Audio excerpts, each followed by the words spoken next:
My name is Rafi Regulus. My pronouns are they, them, theirs, and I am the president and a co-founder of NYC Gamers. Today, we're going to be talking about Latinidad and gaming. So we're going to start by introducing our esteemed and legendary panelists, starting with Ari. Hi, I'm Ari. My pronouns are they, them, theirs, and I am a booktuber, blogger, Latinx gamer, and also a huge, just nerd in general. And I am just happy to be here and honored that I was asked. My very first game that I ever played with the Latinx person was UFC actually. Um I played as Anderson Silva because he had the same last name as me. And I thought that was fam. I felt like there was like an unspoken kinship because of the last name. And it was nice to see a person that looked like me on the video game. Brasileiro! Hell yeah! I love that. Anyway, Awesome. Thank you so much, Judy. And also, let's keep asking this question around. Let's make this is a really great icebreaker. When was the first time that you played a video game that has a Latinx character? Thanks for that, Ari. that's an amazing question, honestly. Thank you. Hi, nice to meet everybody. I am Judy, known as Jet Set on the internet. Um, I have been involved directly with the gaming community for a very long time now, mostly focused in New York, and also thankfully as a founding member of Latinx in Gaming, an amazing nonprofit dedicated to serving as a platform to connect, Latinx gamers to people in the industry to address topics like these and many others having to do with representation both in game and in the industry, creating opportunities and trying to elevate as many people, as many of our familia as we can, as well as, being a platform to highlight, celebrate all of the differences and interesting nuances of our, the intersections of our cultures and our identities. So thank you again, everyone, for being a part of Unidos this fine weekend and being able to have this conversation, the first of many, to really deep dive into this concept. And so for me, I would say I'm kind of going to do a cop out because I used to play a lot of soccer games with my dad as a kid. So I'm half Mexican and half Brazilian. And so I had two teams to choose from all the time, right? So I would always pick my little Brazilian flag because, you got to go with the winning team. And then I would play my dad and he'd play Mexico. And then, I usually beat him because I had better characters. But you know how these things go. But yeah, thank you so much, everyone, for jumping on. I'm going to pass it to Pooh. Say hi. Hi, I'm Pooh. It is I. My name is Brandon Lee, affectionately known as Pooh around. I've been gaming all my life, but most of my career has been in healthcare. I've been helping people of color and Latinx, LGBTQIA youth, and now that I'm no longer a youth, people of all ages, when it comes to healthcare and getting them connected to care and addressing barriers and helping people with adherence with HIV and other chronic illnesses. That has been my career most of my life. And then one day I was just like, the last 2 years, like, I also play video games. I can have fun. So I'm new to gamer spaces in a sense. I recently joined NYC Gamers. Hey, y'all, how my people? So I'm going to bring all that healthcare stuff to NYC Gamers. I don't know how that's going to work, but I like to talk, so that's fine. I'll make something work. I'll figure it out. But when it comes to my first Latinx character, so two things pop into my head. One, anytime I play an RPG, I don't care how Japanese that person was now me. So now that person was a Black Costa Rican, Puerto Rican, Native American, period. So I was like, oh, okay, that's it. I can't tell you how Black Cloud was when I was playing him. All right. I hear you. He gonna be black today. Yeah, I tell you, Barrett never left that team, not once, not a once. I hear you. I was like, can I make him the main character? But that's besides the point. When it was an actual character other than my transference, I would have to say that off on the top of my head would be Dom from Gears of War. And I love Dom so much. And and it's a little complicated sometimes because it's like, oh, yeah, I really want to see representation.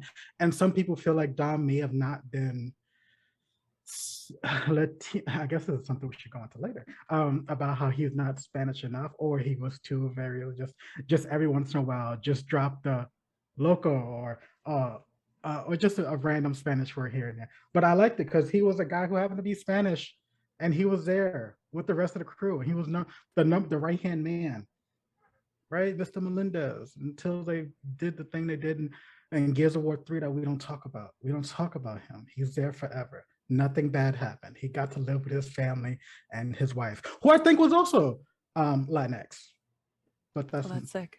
It's good to know because sometimes in sci-fi, all of a sudden, all the races and stuff disappears except the one Black person, maybe. All the aliens, but none of the color people. Sorry, I'm getting off topic. I'm gonna pass it over to I'm to Julioncito.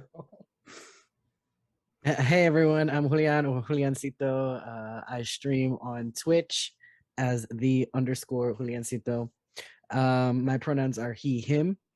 And I think for me, the first Latina character that I had in a video game was probably Eddie Guerrero in WWE back on like the N64.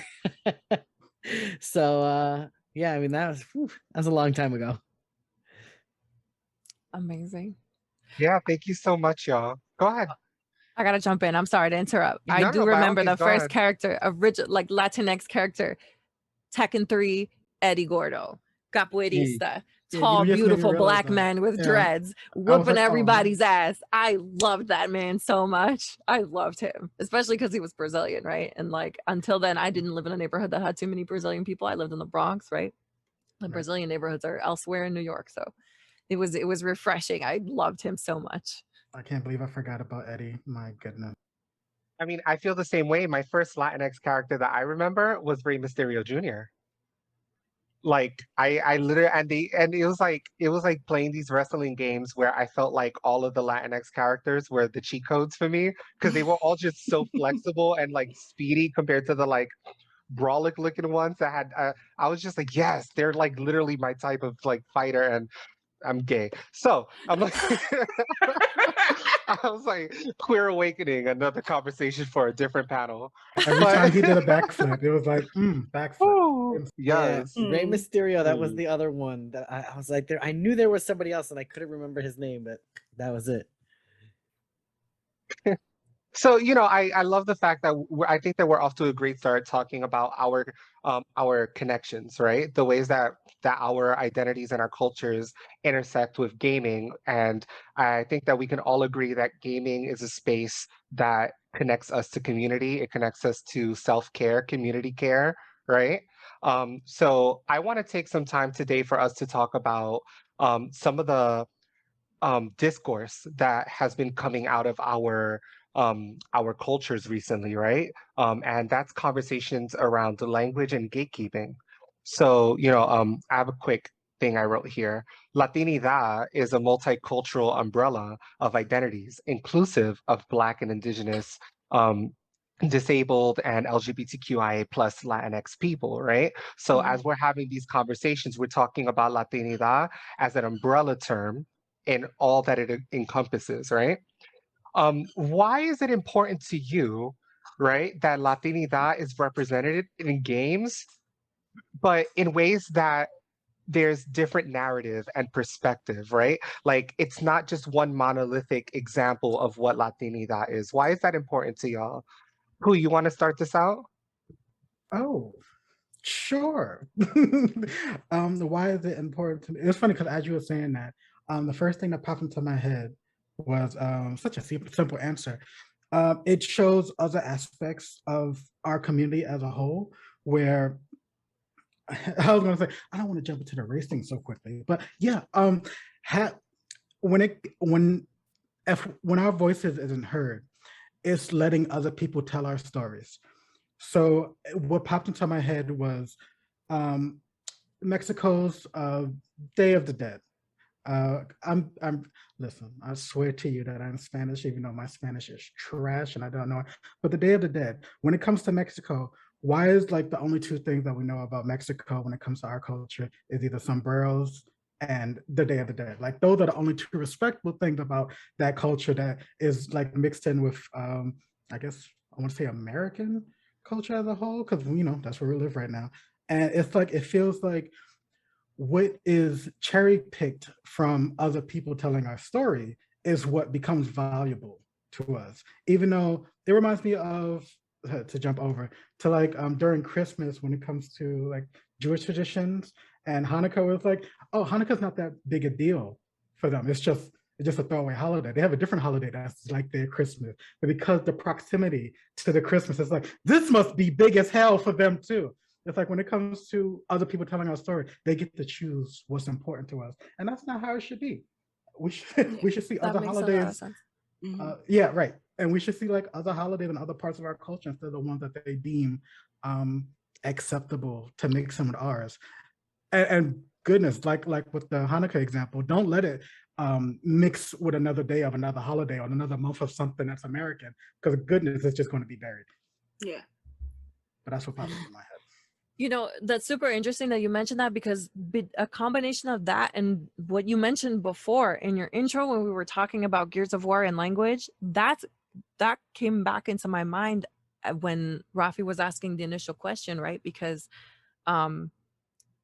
even just now you felt the need to apologize for the lack of Spanish that you knew, right? That's there's an interesting, the discussion of are they Spanish enough? Oh, and what does that even mean, right? Are they Latinx enough, or is it really Spanish if you're saying Latinx, right? Like, yeah, we're going back to like a 19th century word that was used to find that gender neutral, and that's cool. It's really good to pay respects to the history of a language, right?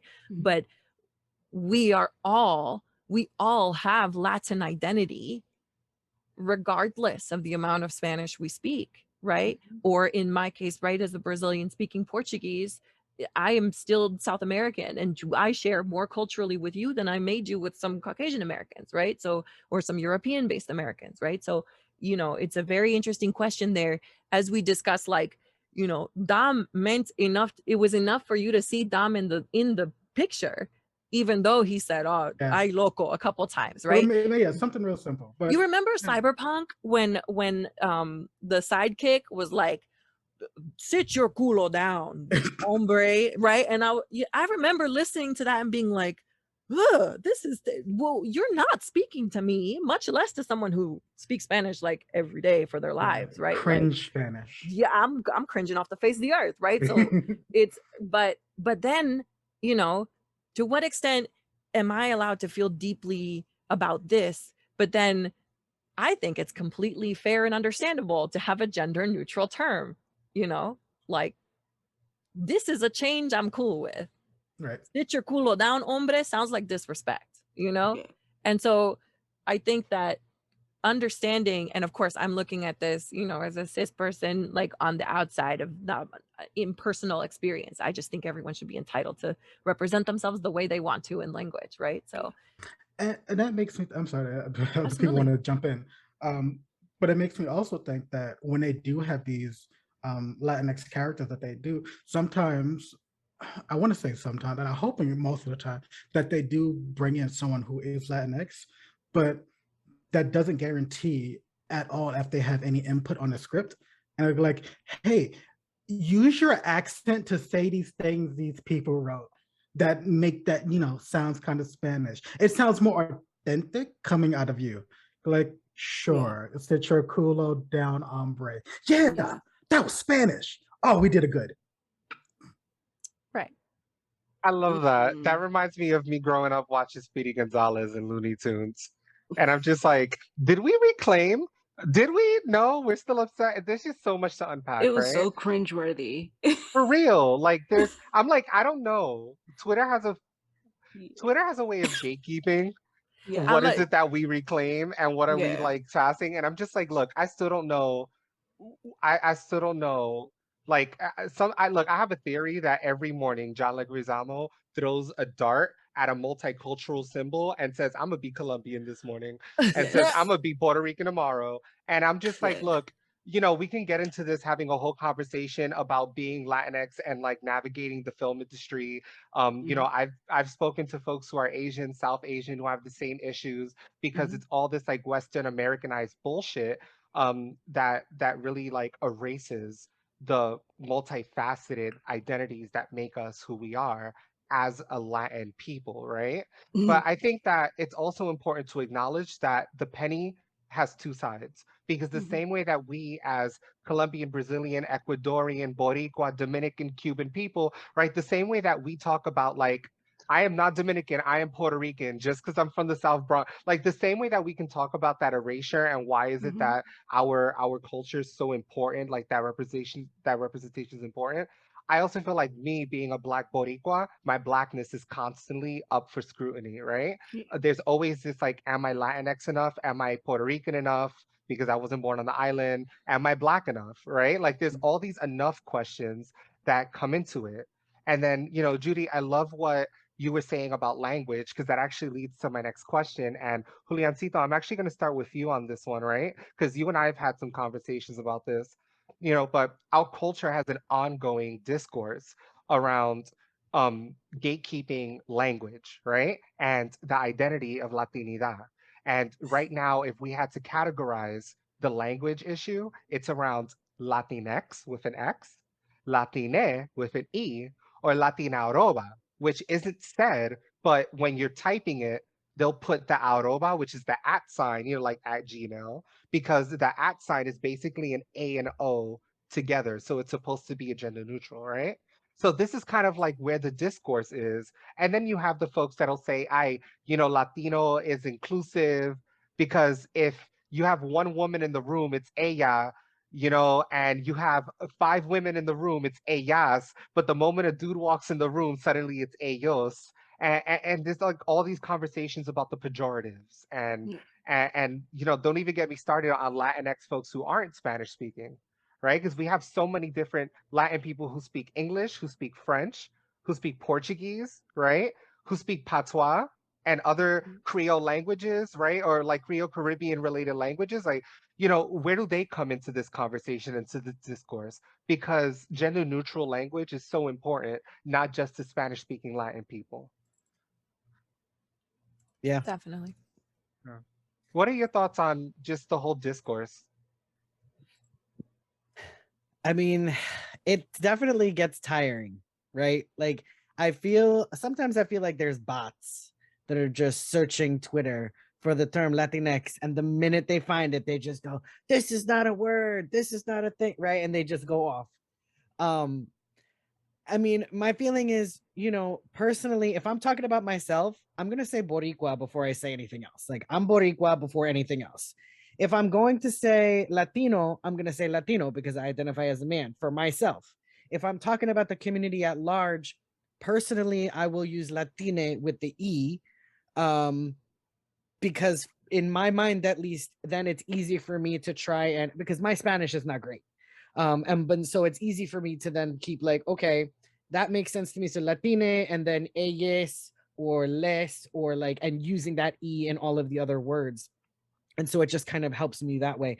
But I'm not going to sit here and say, oh, Rafi, you can't say Latinx. Like, that's not a word. That's not okay. Yeah. Like, it's not my job to police anybody else's language, to police how somebody else identifies.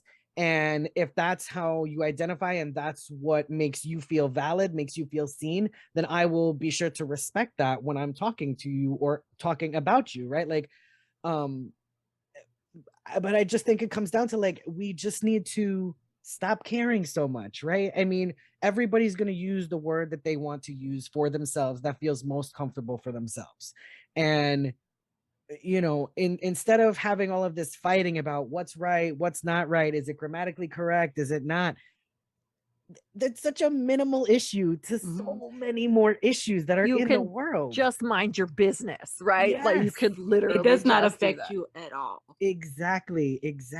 And like, you know, if it doesn't impact you, don't worry about it. It's just yet another way for us to be infighting, right? Instead of coming together and saying, you know what, we're going to put all of this silliness aside. Doesn't matter how you want to say it or how you want to spell it. Let's put that aside. Let's come together and let's talk about the colorism in the Latina community. Let's talk about the racism. Let's talk about you know, things that we're experiencing, like from people back in our home countries. You know, like let's talk about the US control over the colony of Puerto Rico. Let's talk about how we've got people trying to come in from other countries that are being stopped at the border and separated from their kids. You know, there's so many bigger issues that like arguing about a word is just so nonsensical to me. I mean, I wanna kind of like bridge this to Ari, because Ari, you know, like you and I have had so many conversations about literature and literati and books and like all these things. And you're someone who, you know, whenever I feel challenged in this discourse, I rely on you because of both your lived experiences, but also your proximity to language in all forms, right? So I'd love to hear from you on this. Okay. So as a polyglot, as a person who has studied languages from Zulu to Xhosa to, you know, even Yoruba, because, you know, I am a person of many cultures, many languages. And I always make it a point to tell everybody that language evolves. The fact that we're having so much discourse behind the term Latinx is bullshit. It is bullshit, because every different area in Latin America has their own dialect of Spanish. Policing a language that has so many dialects and things that we have added, we have Taino words that were added. We have regla words that were added. There are Yoruba words that are added to our language.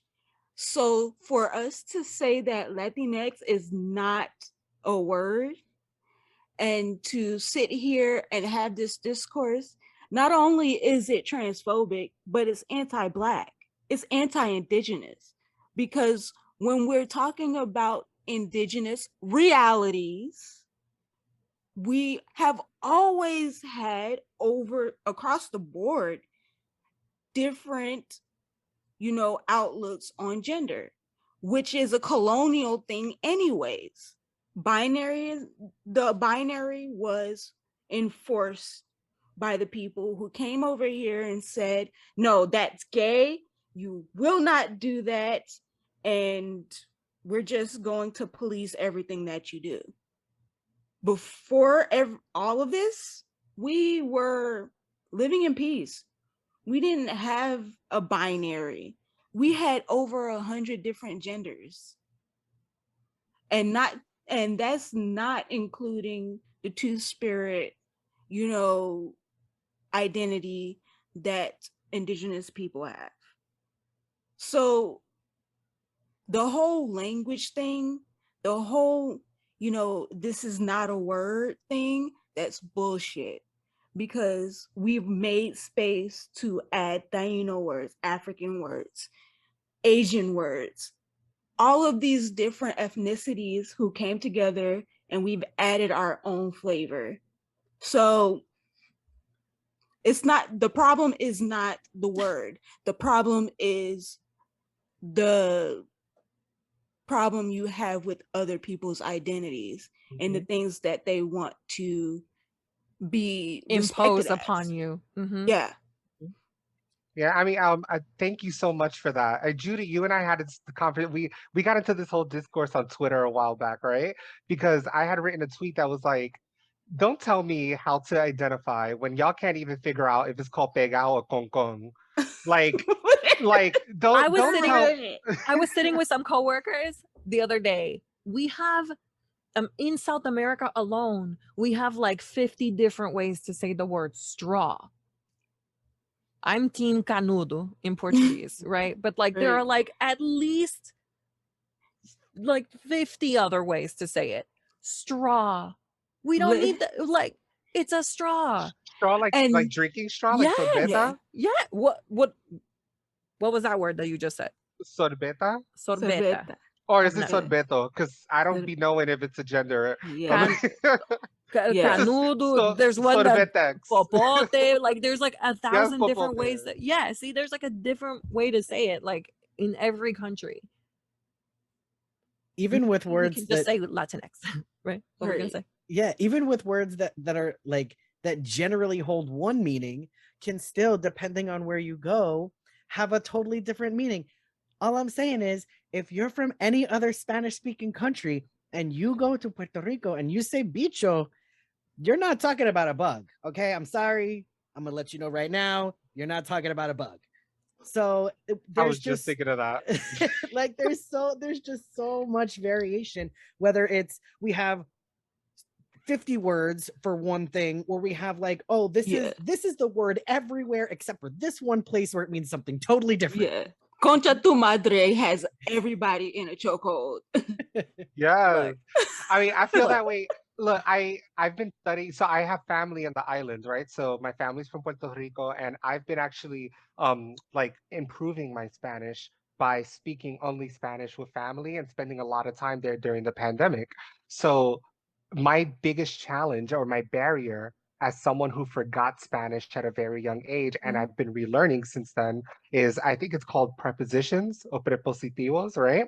Which is like, and I ask them all the time, I'm like, who the fuck decided that it was el microondas, el problema, la computadora, el enla be whooping my ass? Because I'm like, who gave all these things genders? Like Right. who gave all of the, and then it's like if I use el or la interchangeably, my family will be like, but you're not making sense. And I'm like, but you understood the context. So I'm confused by how you're saying I'm not making sense. Because whether I say el problema or la problema, it's like I get that el problema is correct. I get that because men are always the problem. So el problema, I get that, but that doesn't change the fact that if you say la problema, you still understand as a bilingual person that you're saying the problem is, right? Like la problema. And if you're saying that it's grammatically incorrect, I'm like, that's fine, but that also feels anti-black because if you were to translate AAR, what is it, African American Vernacular English, if you were to translate that roughly into Spanish, we'd be having these same issues with Yeah. prepositions, right? But people really be feeling some type of way about Spanglish in general, though. Like it's a bit silly, right? I think that there are levels of respect to it, right? Because also, there's nothing, you are actively trying to improve your Spanish, right? It's not like you're just disrespecting the language. You say, I'm gonna just say stuff the way I want to say it, and you better understand me, or we're having a problem, right? Yeah. You are making an effort to speak a language that you're connected to, right? Like through your family. That's meaningful.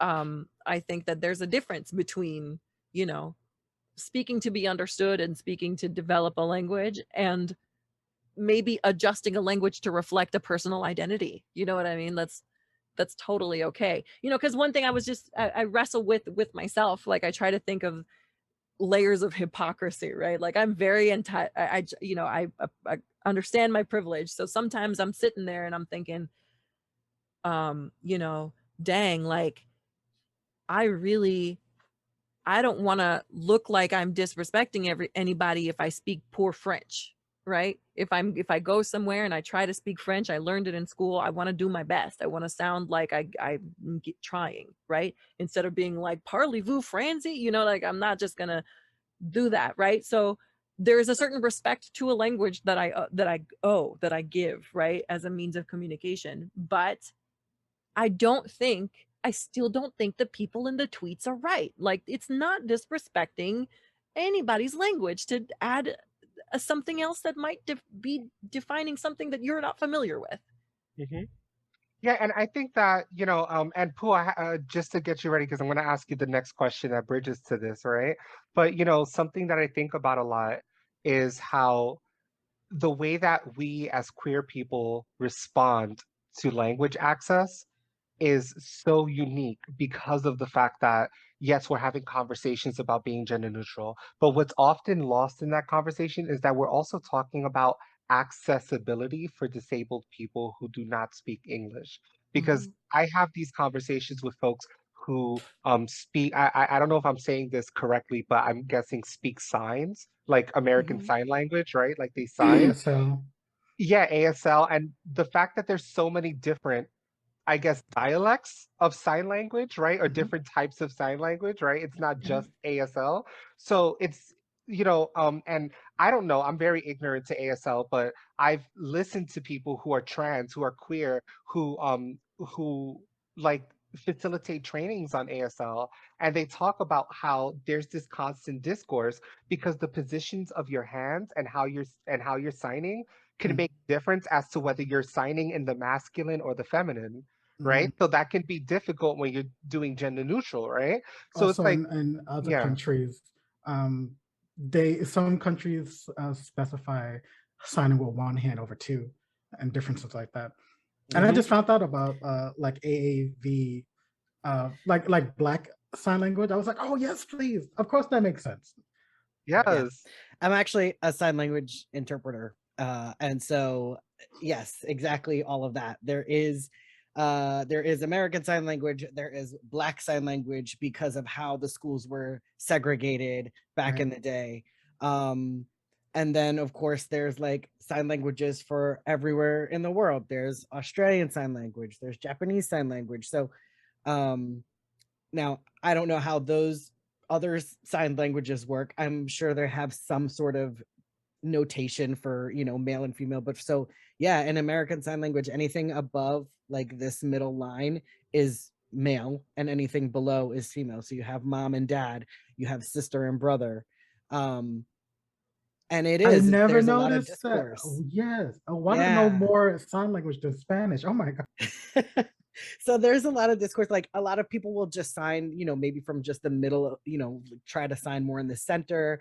Um, some people have taken to just finger spelling things, but there's a lot of like kind of gray area when you're trying to think of, well, these are the rules, and now how do we adapt them and make it fit these new things that we're talking about now.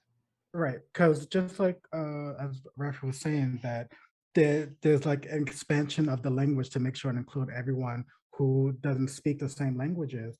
Where I, I'll use us as an example as a queer group of people in a LGBTQIA. Like, there's a reason that these letters keep continuing. There's a reason that we have these extra genders, these extra genders and these pronouns. I'm looking at my pronouns, just like he, him, they. And there's a reason, like even with mine, where it's like he, him, they, poo. If there's a reason why I didn't just cut it down like to just they or he or just one of those two, because to me, these are an expansion of just inclusion. And it makes me think about the Latino, how people feel upset about it. Like, that's not what I am, a Latina. It's like, sweetie, we're not taking that away from you.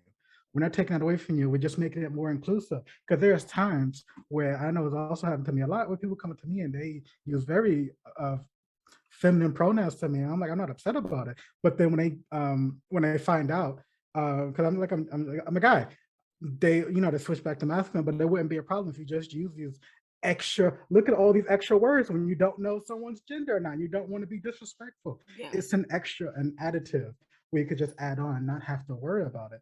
And it's less about trying to take away something and giving you more. What's not more like empowering than finding out you have more to your race or more to your culture added on, instead of what you feel like should be there and what not, just because you feel like you didn't have a part in this creation. mhm. Yeah, I really appreciate that. Because these conversations, they're deeply rooted in ongoing conversations that we're having as a people around addressing colonialism, right? Confronting it and talking about decolonization, because colonization forces us to categorize ourselves and to think of Mhm. ourselves as singularities, when the truth of the matter is we are constantly intersecting in this grand matrix of different identities and cultures, right? And that doesn't mean that any one part of us gets erased or we are more than, right? Yeah, It's so you are all things. You are all these beautiful what is it? Multifaceted things. multifaceted, yeah. Yeah. So Yes. speaking of that, which is why I was so silent while you was talking about that, I wanna, I did me some Googles. I love me doing the Googles. Googles are so great. And I was just like, you know what, where did Latino even come from? So I was reading a couple articles, just scanning.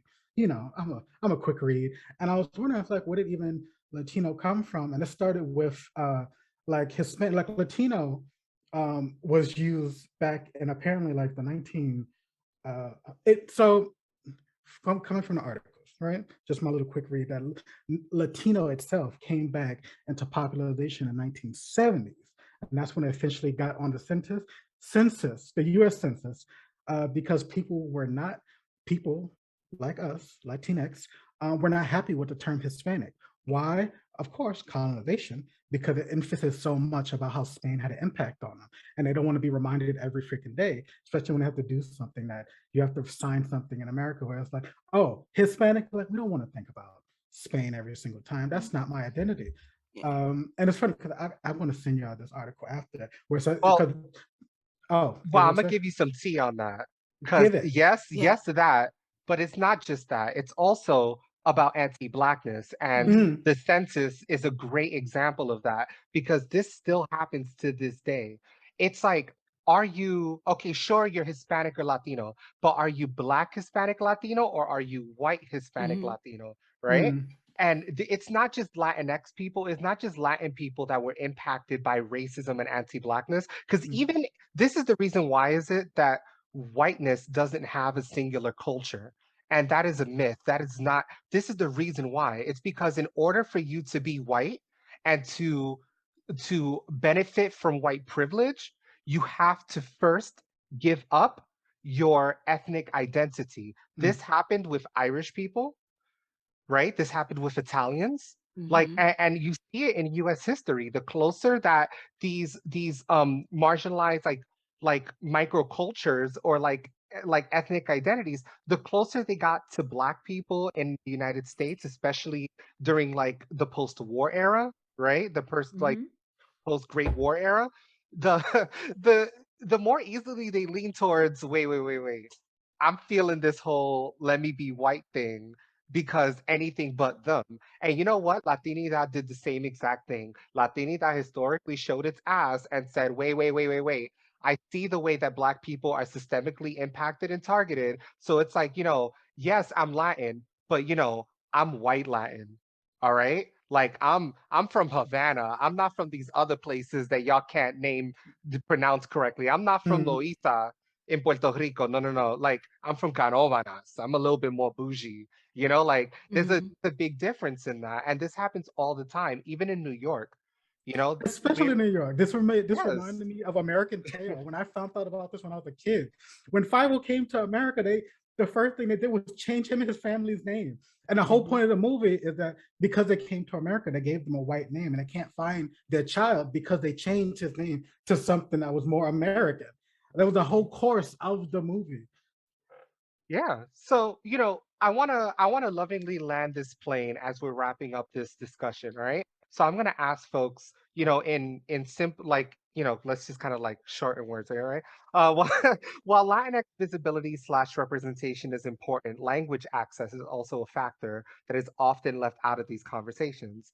If you speak Spanish or another language other than English, what is it like navigating gaming? And whether or not you speak other languages, how would you, as someone with these intersections in Latinidad and gaming, how would you like language access to be uplifted or improved throughout gaming culture? Whether that's on social media and the ways we connect with each other, or that's you having conversations with game developers on tools that they can access or things that they could think about to make, language something that has more of that energy. Judy, I'm going to start with you. I love this question. Thank you so much. And I'm going to just start real quick by saying thank you, everyone, for participating. This is amazing. It's been a wonderful, riveting discussion and hopefully the beginning of many.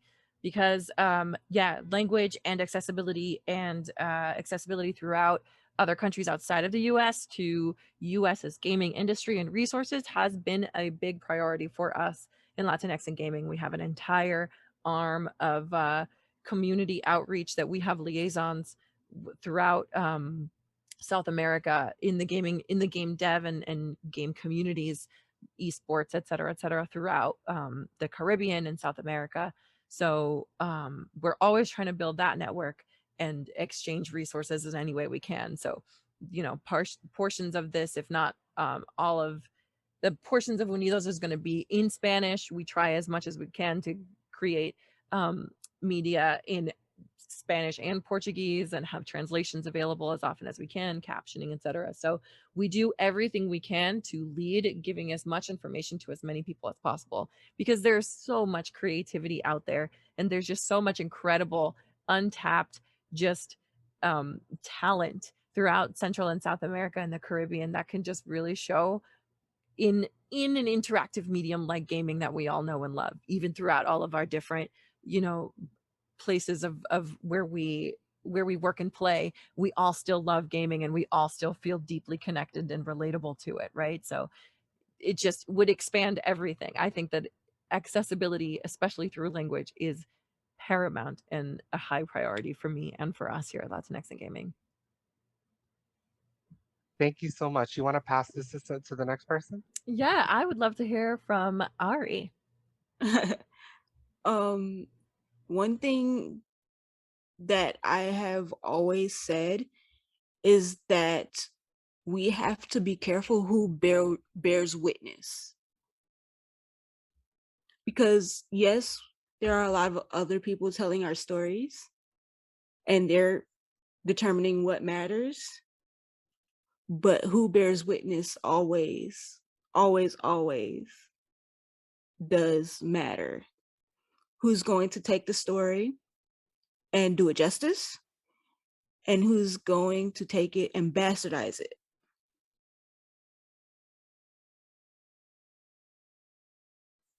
Yeah, you better speak.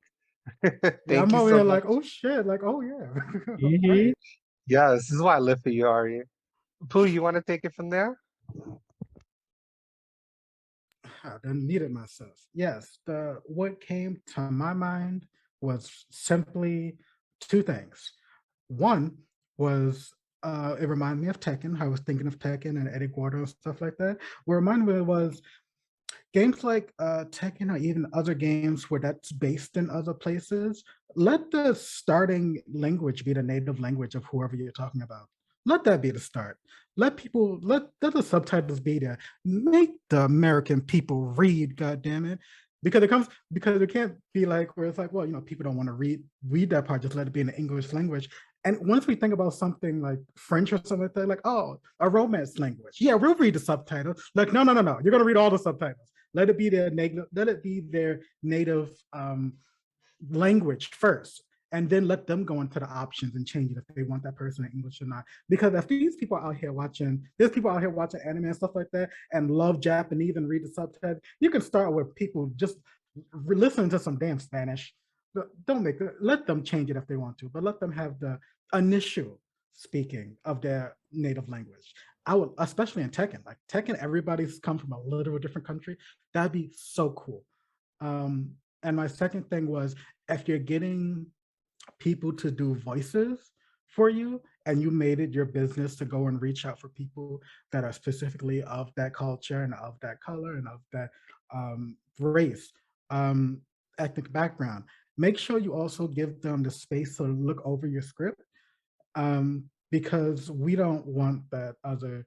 I watched one of the other panels that we had, and they had the term "dollar store Spanish." I was like, "Yes, that feels so right."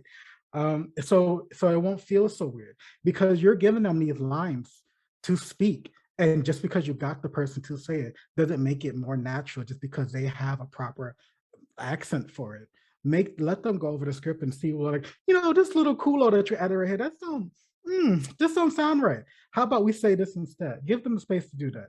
Because one thing to have them in, but also let them be in a position of power just a little bit. Let go a little bit of that power, damn it.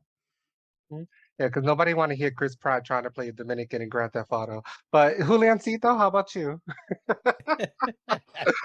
Not Chris Pratt. Oh God. Oh man. I guess so. First and foremost, for me, kind of coming from the intersection of, primarily speaking English, but also, Spanish, and then of course American Sign Language. My priority always is captions, captions, captions. Add those captions, get them in there, make sure they're readable. Don't like if there's a character that's speaking in Spanish, put the Spanish there, right? Even if you don't think that the person reading the captions, maybe they don't speak Spanish, but maybe the person listening to the game doesn't speak Spanish either. Nobody's going to know what they're saying unless they speak Spanish, but to just say speak Spanish in the captions is taking away from the equal accessibility that should be granted to anybody who needs captions. And then just kind of as far as language options go, I've been seeing it a little bit more recently, but I would love to have more and more options for, like, especially for voiceovers, like Spanish and Latin American Spanish, right? Because we know they're very different.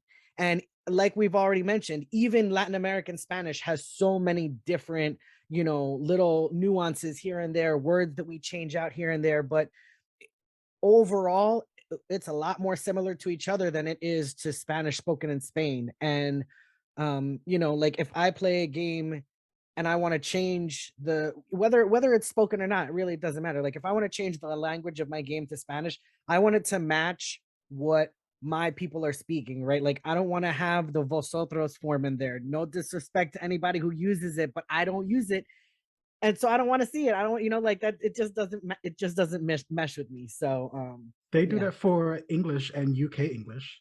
They have the separation for that. I think that leaves folks with a lot to think about and to sit with. I really am grateful to have shared this time with all of y'all. To wrap this up, I want to ask each of you, where can folks find, support, and uplift you? Ari? I am on a new Twitter because I got suspended for reasons. But I am Bookish Bordy on Twitter. And on Instagram, I am Boricua Reads. And I also have a YouTube channel, which is Boricua Reads as well. And I also have a blog that is Boricua Reads. So it's all basically the same, except for my Twitter. It's going to be Bookish Bori. And yeah, that's where you can find me. Thanks. Juliancito? You can find me on Twitch, on Twitter, pretty much any social media as _Juliancito. Awesome. Pooh? Talk about concise. I was like, oh, that makes so much sense. You can find me on Twitch playing video games and drinking alcohol. We're done with gaming. I realized I could just change it right here. Look how you could get rid of Pooh and then put DONWIT. Done with gaming, where I played old games. And once I finish them, I'm never going to play them again for the rest of my life. And if you want to see me play with cards, you can find me at Pooh Plays on YouTube, where I play children's card games and invest a lot more money than I should. Thank you. Judy? Also Twitter, sorry. So good. All right.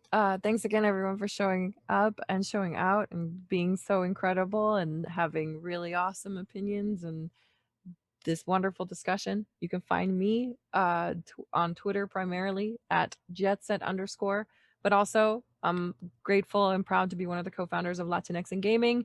Please check us out. Thank you for tuning in to Unidos. Thank you so much for stick around for all the cool stuff we're going to be doing all weekend. Obviously, twitch.tv/Latinx in Games, Twitter, Latinos in Gaming, latinxingaming.com. Thank you Rafi, take us so home. much. Oh my All right. God, Rafi, where can we find you?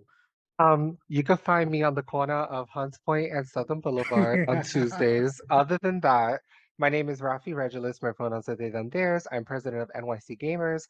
NYC Gamers empowers gamers across the intersections of orientation, identity, expression, race, and ability in order to uplift and center our most marginalized community members through education, advocacy, and the creation of safer spaces. You can find us across social media, including Discord, at official NYCG. That's official NYCG. You can find me at Rafi Regulus, mostly on Twitter or on Discord. Special shout out to Latinx and Gaming. Thank you so much for sharing the space with us. We love y'all so much. Thank you so much for being active, for being inspiring. NYC Gamers is aspiring to be a 501c3 nonprofit organization. So connect with us if folks are interested in supporting and uplifting us. Thanks again, everyone, and take care.